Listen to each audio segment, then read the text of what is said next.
lalu kalau tadi bicara ini Kak, bicara soal penyerapan untuk pengendalian gitu ya. Tadi Kak Rosella sempat membahas.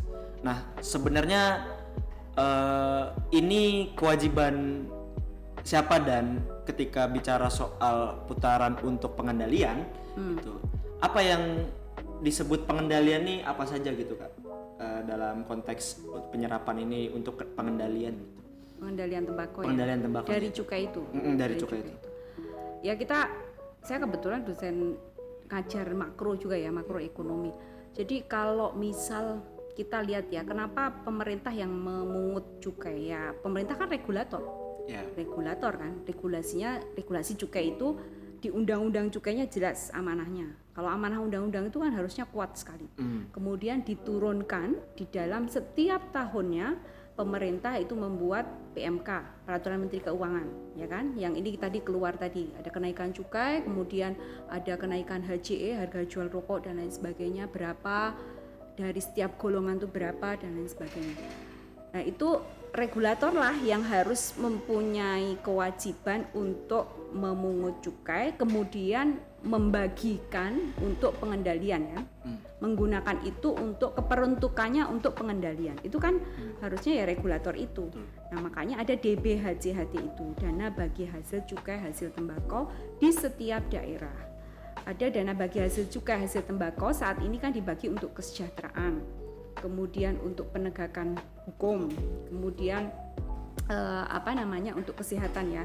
Nah, kesejahteraan itu kan terdiri ada beberapa macam ya. Salah satunya yang sekarang menjadi polemik itu karena kemarin pandemi, kemudian ada BLT, bantuan langsung tunai. Nah, itu kadang ketidaksinkronan antara pemerintah pusat daerah serta antar sektor itu yang kadang juga bikin ribeh ya.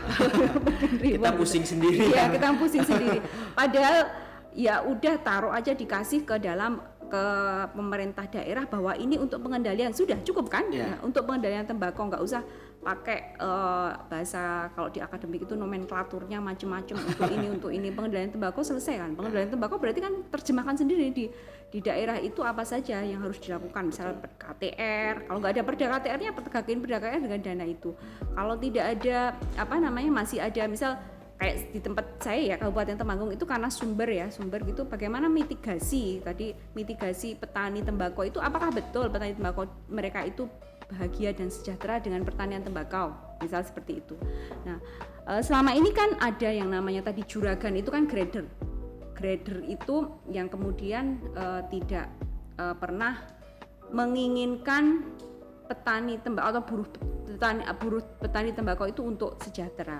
Makanya kan dirawat kemiskinan itu dengan cara apa? Salah satunya ketika nggak mau kenaikan cukai. Padahal mereka ketika naik harusnya ya di dalam logika bisnis, ketika naik cukai, HJE naik, cukai naik, otomatis harga rokok di pasaran naik kan? Naik. Nah, coba Anda kalau ada produk yang naik, misal HP ini naik kan? Harusnya di tingkat produksinya dia naik kan? Naik. Biaya misal bahan bakunya naik kan? Karena banyak penyerapan kan, ada penjualan naik kan, harganya naik. Nah, ini ketika penjualan naik, harganya naik, dinaikkan, kok kenapa kemudian di tingkat suppliernya gitu, tembakaunya malah turun? Artinya kan memang di tengah-tengah itu produsen itu ingin mencari keuntungan sebesar-besarnya. Dia nggak mau bayar cukainya sedikit, pengen beli dari petani juga murah gitu. Intinya itu gitu. Nah, ini juga bagi teman-teman yang anak muda ya, penggerak. Anak muda itu kan penggerak ya. Penggerak dengan menggerakkan dengan misalnya podcast dan sebagainya, itu perlu isu-isu pengendalian tembakau itu harus diperlebar, harus dikulik-kulik juga yang agak tricky, tapi maksudnya yang selama ini tidak pernah di show up, itu di show up juga. Maksudnya tadi saya bilang kenapa pemerintah Indonesia pakainya yang 57%, nggak yang 275% dikeluarin. Kemudian amanah bahwa 98%, kenapa nggak dibalik yang 98% untuk daerah tapi yang 2% untuk pusat bisa seperti itu. Kenapa bisa seperti itu? Kan selama ini kan ya udah ngikutin aja gitu kan. Artinya kan itu ya penggeraknya anak muda gitu, seperti itu. Kemudian bonus demografi itu sudah sangat ini ya, sudah sangat sering digaungkan gitu ya. Apakah kita mau dapat bonus demografi atau mau dapat bencana demografi. Nah, kan teman-teman ini yang nanti akan mendapatkan bonusnya atau enggak gitu kan. Apakah mau jadi beban atau tidak gitu kan. Nah, rokok sendiri jelas bahwa rokok menjadi bagian dari yang menghalangi itu gitu kan, bonus demografi. Nah, tadi kembali lagi ke tadi ya, apa sih tadi? Cukai ya. Cukai itu hubungan langsungnya dengan harga jelas ya. Dengan variabel cukai itu otomatis harusnya perbungkusnya kan otomatis dibungkus rokok itu ada harganya. Harganya misal 50.000 harus ada harganya. Namun sekali lagi peraturannya itu di PMK itu nggak tahu kalau PMK yang sekarang akan muncul ini ada pasal ya sekitar berapa pasal di PMK kemarin ya 198 itu ada pasal 11 atau pasal berapa saya lupa ya, pasal 18 itu tentang HTP 85%. Apa itu HTP? Harga transaksi pasar. Jadi misal HJE itu misal harga perbungkusnya bisa 50.000 gitu ya. Tapi boleh produsen itu atau pedagang itu jual atau pabrikan itu jual itu paling enggak 85% dari kalau dari 100.000 kan berarti 85.000 ya. Kalau 50.000 ya sekitar berapa ya? 35 benar. Jadi boleh, itu tidak menyalahi aturan. Jadi istilahnya sebenarnya cukai itu untuk pengendalian ya, tetapi aturannya itu masih mendengarkan suara-suara dari produsen, dari pabrikan, dari pertimbangan-pertimbangan.